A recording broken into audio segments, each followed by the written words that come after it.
Innovation within the retail industry is arguably at an all time high. We see it at every turn and seemingly published in every new blog, new podcast, and news article. And now, with that being said, just how important is innovation for retailers? And what approach should you be taking to set yourself up for long lasting integrated solutions and future success? All of that and much more is just ahead on this brand new episode of The Digital Retailer.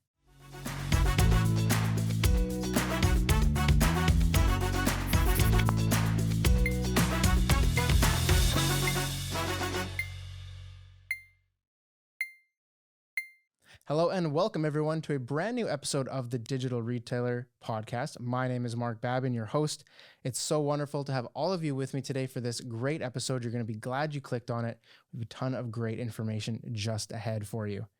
Now, as the title and intro have already alluded to, this episode is dedicated to our fascination with innovation, specifically as it relates to the retail industry, of course.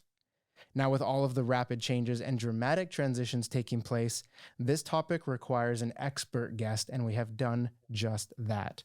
Kate Trotter is the founder and head of trends at Insider Trends, an end-to-end retail consulting firm that not only works to inspire and inform world-class partners, but also assists in putting these inspiring plans into action. As a leader within the retail industry, Kate has been named one of the top retail influencers in the world, and whom LinkedIn has listed within their top 15 most listened to professionals in the UK. Kate, welcome to the show, and may I just start by saying what an honor it is to have you with us for this episode. Very much looking forward to the discussion today. Yeah, me too. Thanks for having me. I think we've got an exciting chat laid out. Yeah, I definitely think so. And all the pre-discussions we've had, it's definitely one that I'm looking forward to. Hopefully that the audience will stick around for. And yeah, great to have you again. So thanks again. Brilliant. Yeah. So kicking things off, let's address the big question, of course, the one that's facing many retailers right now. How important is it for retailers to embrace innovation as a core business value, one that's really reflective in everything they do?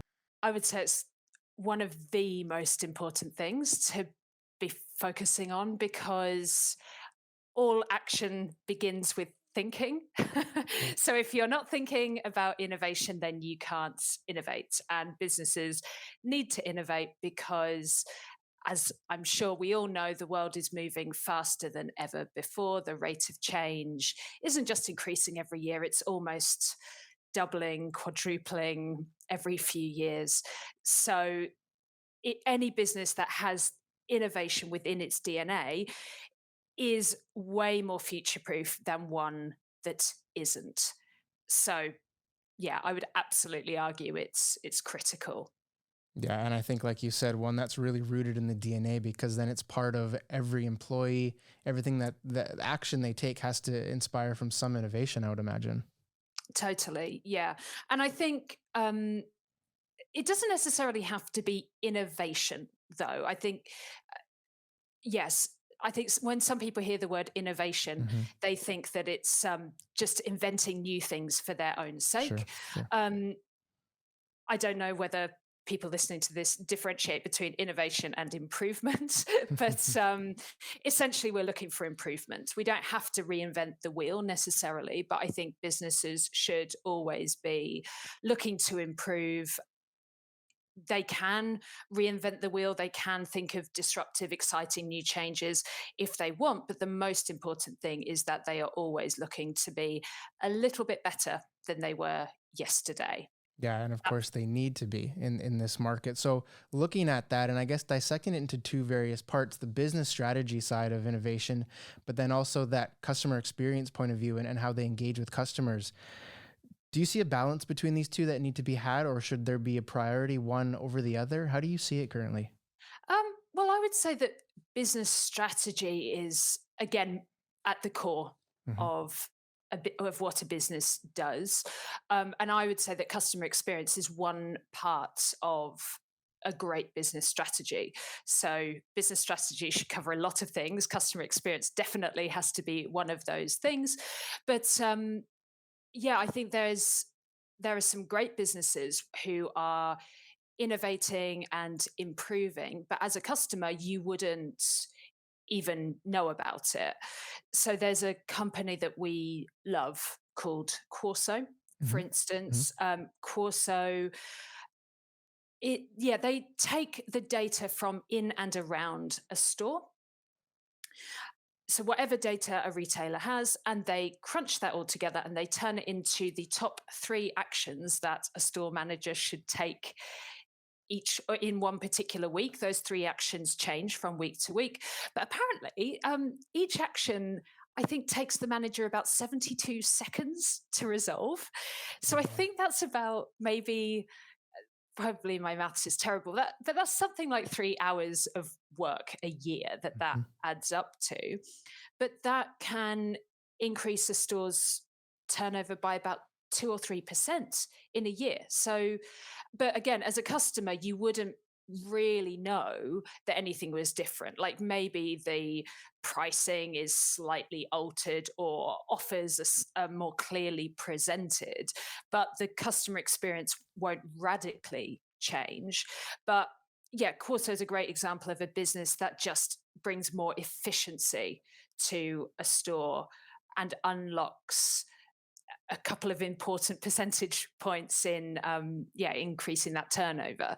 So, and I think we've found a number of different companies that will help retailers improve things incrementally in different ways. But again, as a customer, you wouldn't know. Mhm. And actually, I think that's some of the easiest change to implement, because behavior change is some of the hardest stuff, of course. If you ask customers to behave differently, you have to educate them, you have to educate staff. It's I think there's a reason why a lot of new customer behaviors haven't stuck, why we're still shopping in some traditional ways. I know obviously customer Yeah. behavior Yeah. does change, but it hasn't changed as radically as some trend spotters and futurists might tell you. Yeah, and that's a fair thing to say, I think, because the way that we've all engaged with our favorite stores or everything has had to change.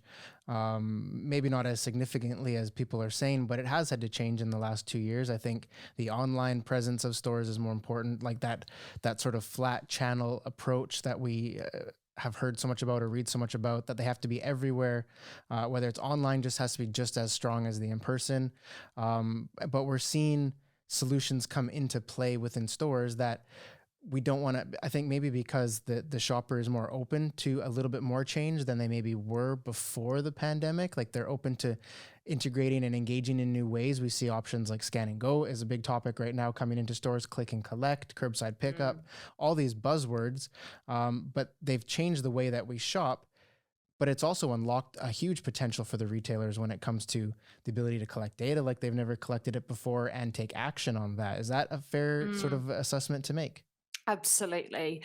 Yeah. So I think, we tell our clients that a client's customers' expectations are being set not by the experiences they're having with other retailers, but actually the best experiences they're having across the board.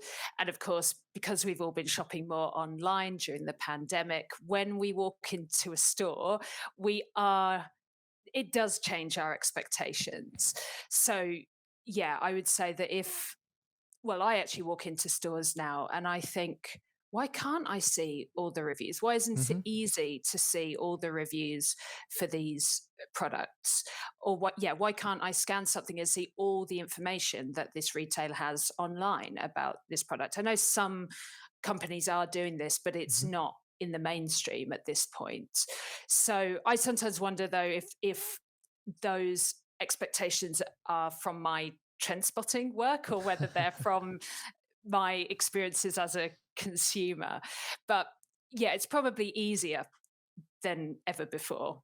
Yeah, it's hard to take that one hat off and the other one put it on all the time because, yeah, you're right. We look at things differently. I walk into a store and I immediately have those same thoughts. You're kind of saying, but does the average consumer, and I guess on a trend level, are you seeing that people are more open to these things, or are people a bit more conservative when they, like you were saying, they don't want to have too big of a change and too dramatic of a behavioral shift when they're shopping? Is that Mm. kind of their conservative approach still, or do you see a bit more people sitting outside of that box willing to see more change? Well, I know that there have been some companies who've had incredible success with Hmm. scan and go solutions, especially since the pandemic hit. I think at, at one point I heard someone say that there has to be a 10 times benefit to the consumer for them to Wow. adopt a new change. I don't quite know how we quantify a 10 times Sounds improvement, good, but but yeah, but I guess the point is a significant Mhm. improvement. But yeah, in some cases, Scan and Go offers that. And especially when people were, well, I think it's people really don't want to queue in stores anymore. That's one of the biggest Yeah. pain points. So one of the biggest reasons why people leave a store without buying something. So that is one of the pain points that Scan and Go tackles. Um, but yeah, so maybe it's focusing on delivering, making sure you deliver those 10 times benefits for the consumer and picking out all the different benefits of something like scan and go. But something else that we talk to our clients about is communicating an initiative well. Hmm. Time and time again, we visit different stores and spaces who are doing something interesting. We've read about it and we go in to test it. It's not advertised, it's not promoted in the store, and you ask staff about that initiative, and most of the No time, more idea. often than not, they don't know it's there. Hmm. And so actually it's not do having a great initiative is one thing, but communicating it consistently is so important to make sure everyone, again, your staff and customers know, because otherwise, if no one knows about it, it's never going to take off. Yeah. So that's one of my top tips to That's a great one. Yeah. make sure, yeah, make sure your innovation works is to think through all those little details, really. And that really circles back to that first point on making innovation part of your DNA and part of your core, because then it just will spread easier, I would imagine. But then coming Mm, out of left field, the left hand doesn't talk to the right. You go into the store, yeah, you see nothing about this solution or this new innovation or this new technology or whatever is in place. Yeah, you're totally right. It's a really good point. mm, Sticking on this topic of trends, obviously we see the opportunity. There's a lot of big retailers, big box chains, and then there's a lot of small retailers out there. When we look at innovation, should the strategic approach be different from a large company to a small company? I'd imagine that there has to be some changes, but some similarities still. How do you see that on a trend mm. level? Um, I think it's more about, yeah, working out which approaches will work for which type Of of course. company. So for bigger companies, there are huge gains to be made from those incremental improvements.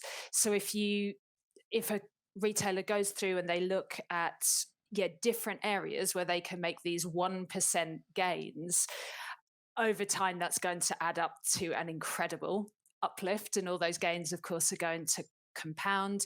And of course, that's something that a smaller retailer wouldn't see so much benefits in doing. Of course, I think the other big benefit that large retailers have is that they have a following. They're Mhm. already known. So I talk a lot with, yeah, larger retailers who feel that they're held back by their traditional structures, and of course that is hard for them. But they, if they do something new, they have an audience who are probably going to, yeah, they're more open minded, they're more accepting of that change.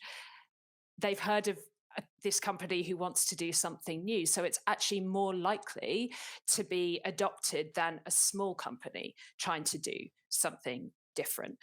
But of course, yeah, the small companies have that agility. Mhm. It's easier if they decide they want to do something. It's probably a lot easier for them to go off and implement that. I think smaller businesses are more likely to have a visible, likable spokesperson telling the brand story rather than having the company be seen as a logo or more of a faceless corporation, let's say. But there's no reason, again, why bigger companies can't have these visible, likable Mhm. spokespeople telling their story. But I think now, yeah, we are so influenced by social media. People don't follow brands Well said. so much. So yeah, maybe this is a good tip for anyone listening, is whether you're large or small, think about the likable, visible spokesperson you can bring to the fore in your company to tell your story if you're not doing that already, because it makes a massive difference. Embrace the human. Yeah, I'm a big fan of that. Totally. So hopefully that answers your question. No, absolutely. No, it was Good. brilliant. And I think the agility, and that's a great point to bring up on the small companies, because they can act a lot faster. They don't have that corporate structure to go through as much. How aggressive should small retailers be right now, or looking in the next 5 to 10 years? Should they be taking more risk, or is it smarter for them to play the conservative game when it comes to integrating new solutions, being innovative? What would you say there? I'm really coming to the conclusion that every business needs to do what's right for its own Hmm. business, which sounds incredibly vague, but Yeah, a I very can explain political this. answer. Yeah, yeah.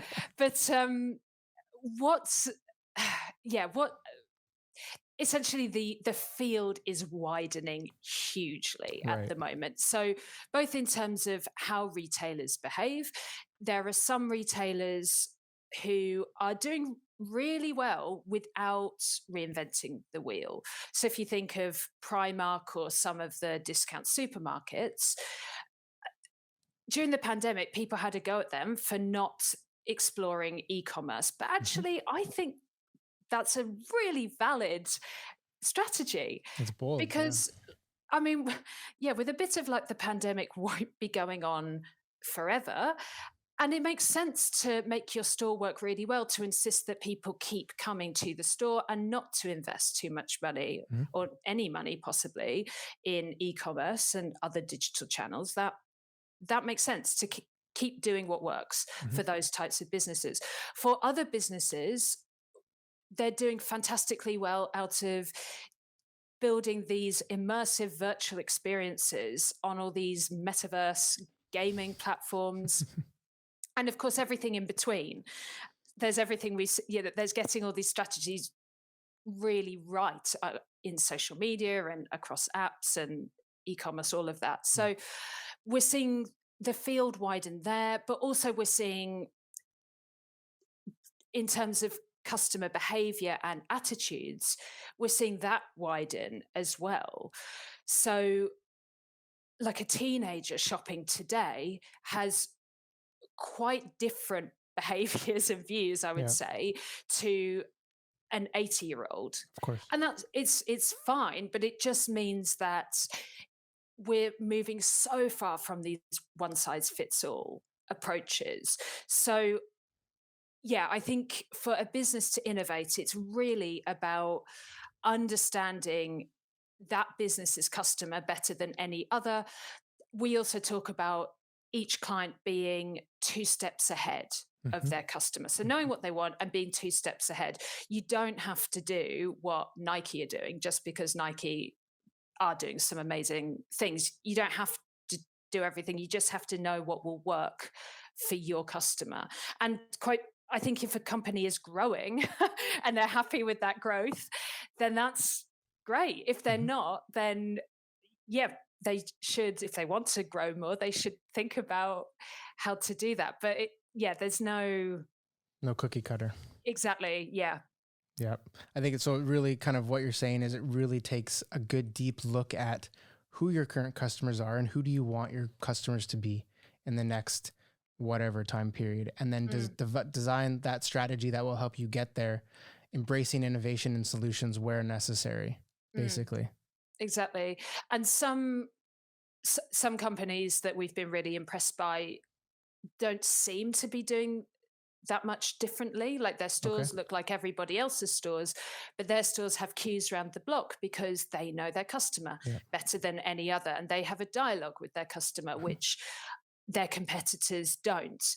And that's where the difference is. It's not in retailing in a different way, particularly. It's, yeah, Relationship building. all on that relationship. Yeah. So this is a big theme for us. It's using tech to deliver a more human experience. Yeah, collecting the correct information so you can deliver that, I guess, is the end of the day. And we have had episodes in the past talking about data-driven strategic decisions and all of this. And I'm a big fan of being able to really make the right decisions based on your data, your first-person experiences, rather than industry trend for the retail industry as a global thing or your specific niche or whatever. But having data on your own allows you to make those decisions based on your store, not your neighbor's store or the city's overall presence. And I love that point about bringing data in as much as you can. So I really love that you touched on that. So we've touched on a lot of things. I think we've addressed a lot of important aspects when it comes to innovation within the retail industry, of course, as we wanted to do. But as a way to set targets and move progress forward, what individual steps and milestones should retailers aim for and anticipate, especially given this rapidly evolving era, like you mentioned? So, yes, I guess building on this idea of knowing your customer and things, I mean, it might be good to set some targets around innovation or set an innovation budget, perhaps, Okay. or set a goal to run a certain number of experiments, perhaps, to make sure that a company and its teams are actually experimenting with new and different things. And I think, even though I wouldn't say it's important for every company, I think it's quite interesting now because with the metaverse and these digital first experiences, it's actually cheaper than ever to experiment in some of these areas. So, yeah, I think it was Vogue Business, who said that launching a store in the metaverse can cost something like $50,000.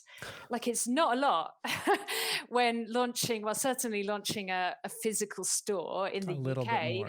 can cost about £1 million or more. So you can get a lot of little stores in the metaverse for that same budget. So, yeah, I'm not saying everyone should do it, but the barriers to entry, the amount that you have to risk to engage with your customers in a new way and get these learnings is relatively low, I would say. So, and I'm really excited about the opportunities in these virtual worlds. And so maybe there's an opportunity for some brands to leapfrog others and actually set up these virtual stores and to create entirely new immersive experiences for their customers, some of which may want to go into a physical store. Yep, they always will. Yeah. So, yeah, possibly being a little bit bolder might be one tip. Yep, I love that. But again, each company does need to do what's right for it. But yeah, for some, it makes a lot of sense to maybe open a lot of these virtual stores and explore that option. Some other may just want to explore it and decide it's not right for them. Yeah, I think that's a really good point. And but again, it all comes back to, like you said, you need to understand your audience and who you want your audience to be. Yeah. But yeah, just I think being a bit bolder, being a bit freer, letting yourself dream, letting your teams dream a bit, and thinking, yeah, if this was easy, what would it look like? That's always a good question to ask.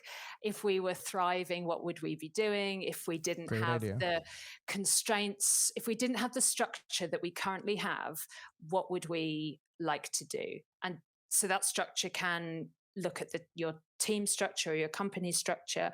It can also look at the physical real estate structure that you have. We invite our clients a lot to think, just to sit down and dream about what they would like. So forget everything they've got at this point and to ask them, if you were to start again, what would you want to have and build? That's a great and idea. then once they've mapped that out, they can think about what those new interactions, what they can't do, and then they can maybe bring in some of the elements of their existing structure and possibly some of the stores that they currently have. So, yeah, working from where you want to be. And it doesn't need to take long. You can chat to your colleagues about this over lunch. So, but just to think in yeah. that way. Yeah, exactly. Just unlock that part of your mind where you can escape that box of the structure that you have. What is the perfect situation? And then you find compromise, I guess. And that's where that Innovation starts. That's where good ideas start. Exactly. Yep. Yep. So sow those seeds. I love the idea of Hmm. just setting little problems in the back of your mind, and your mind will find the answers to those. You need to have the problem in the back of your mind, though, because then all these new sparks, these things that you randomly come across during your day, will actually connect with that problem at some point, and you will find the answer. Yeah. No, I love that. Again, it's changing the way you think to be more proactive rather than reactive in this market. I think that's something that I'm sure you would reflect as well in what your clients are discussing and what you see on the trends. Yeah, totally. It is about, yeah, being being a lot more proactive about it and not letting the future happen to you. Yeah. Yeah. Don't be afraid to go out and ask questions from solution providers or from people that are innovating. Agencies like yours obviously can help pave that way as well and get them plugged and played and ready to go. So, no, I love it. I think it's a really nice way to end, and it really leaves on an inspiring note for everyone listening. So, yeah, amazing, Kate. Thank you so very, very much for this. It's been fantastic. I've learned a lot personally. I know our audience has as well. It's been a pleasure speaking with you. Before we wrap up, any final comments or notes that you wish to make? Um, I would say, yeah, I think we talked a lot about the mindset. I think that's the most important thing. But the Hmm. other part of this is maybe the structure. So, how you reward people. So, making sure that your accounting is set up right, the KPIs are set up in the right Hmm. way. So, that s- is one of the simplest things to do, but one of the hardest, possibly, because it's so fundamental. But that is so important for set the scene for innovation or set the foundations for it. So make sure your KPIs are right, make sure your accounting is right, and then let everyone keep playing and dreaming. And if anyone would like to just have a chat with me about what they're working on, what they're going through, I would happily do that. People, you can find me on LinkedIn, and yeah, I'd really be interested to hear what people are working on. Yeah, likewise. And we'll definitely make sure your LinkedIn note is in the description of the video for those watching and listening. They can go in and get in touch with you that way. I know it's a fantastic way to just start conversation, and that's where ideas bud from. So, no, again, thank you so much, Kate. It's been wonderful. Wishing you and your team at Insider Trends a great 2022. It's going to be a fascinating year. I think we've said that about every year since like 2019. Like 2020 will be a fascinating year. 2021, but 2022 is looking pretty good so far. Yep, yep. Every year is fascinating, definitely. So we'll have to see what it holds. Yeah, very much looking forward to it. No, again, thank you very much for being here. Yeah, Yeah, and we'll thank talk you. soon. Thank you. And for everyone watching, thank you for joining us on this great episode of The Digital Retailer. Hopefully, you got a lot out of it. I know I personally did, like I mentioned, tons of great takeaways. But we'd love to hear more. If you have something you wish to add, feel free to drop it in the comments and we can discuss it there, or get in touch with myself or Kate. You can just reach out to us on LinkedIn. You'll see it just in the video description there. So don't hesitate to go ahead and do that. Otherwise, we'll leave you here with another great episode in the books. We'll see you on the very next episode of The Digital Retailer. Thank you for watching, everyone, and have a great day.